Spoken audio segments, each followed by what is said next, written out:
The female cop waited alone on her blind date. Then three little girls walked in. Officer Alina Reyes had faced armed suspects, midnight emergencies, and the silent weight of tragedy. But nothing felt quite as heavy as the empty chair across from her. The cafe was bright with soft daytime lights streaming through tall glass windows, the city humming gently beyond them. It was her first blind date in 3 years. She had almost canceled twice. Yet there she sat in her neatly pressed navy uniform, hair pulled into a tight bun, a cup of coffee growing cold between her hands, pretending she wasn't checking the door every 30 seconds. If you believe in kindness, in second chances, and in the quiet miracles that change lives when we least expect them, take a moment right now to like, comment, share, and subscribe to the channel Grandma Dearie. Stories like this remind us why hope still matters. Alina had built her life around discipline.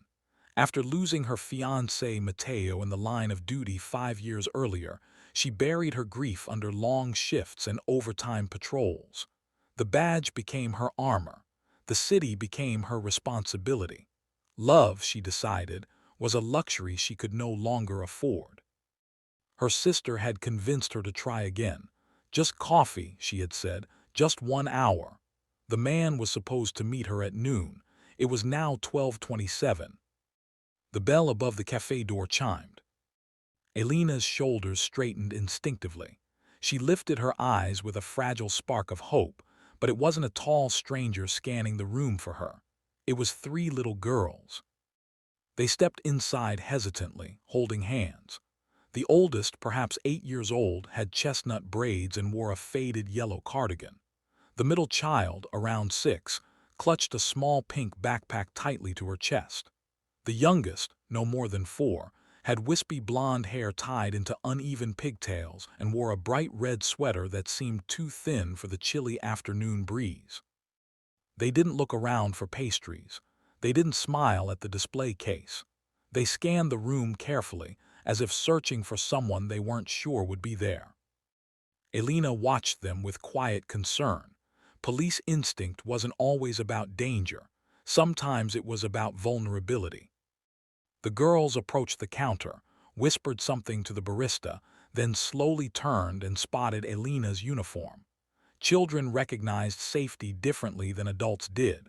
The youngest tugged her sister's sleeve and pointed. Before Alina could process what was happening, the three of them walked toward her table. They stopped beside her, small hands pressed against the wooden edge. The oldest swallowed hard.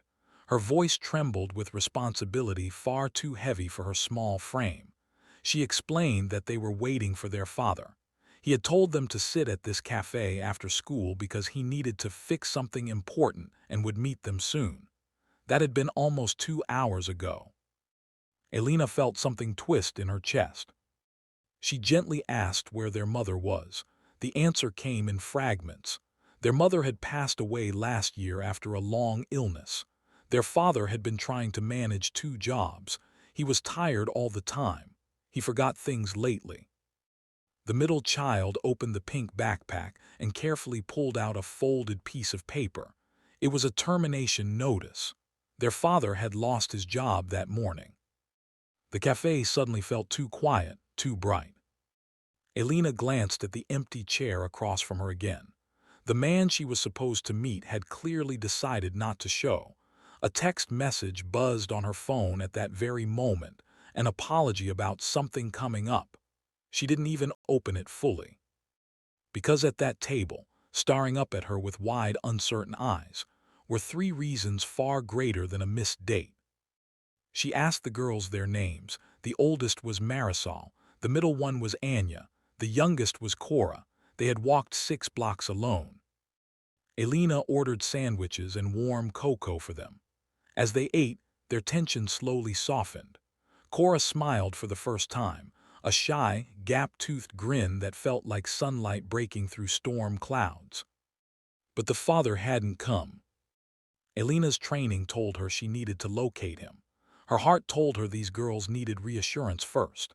She radioed dispatch discreetly, providing the name from the termination notice. Within minutes, Information came back. Their father, Luis Navarro, had been seen earlier sitting in his car 2 streets away. Officers had spoken briefly with him after a concerned passerby reported someone appearing distressed. Alina excused herself and stepped outside. She found the car parked along the curb, engine off, windows fogged slightly from the inside. Louis sat in the driver's seat, head in his hands. He wasn't dangerous. He was broken. Alina approached carefully, knocking softly on the window. He startled, eyes red and swollen from crying.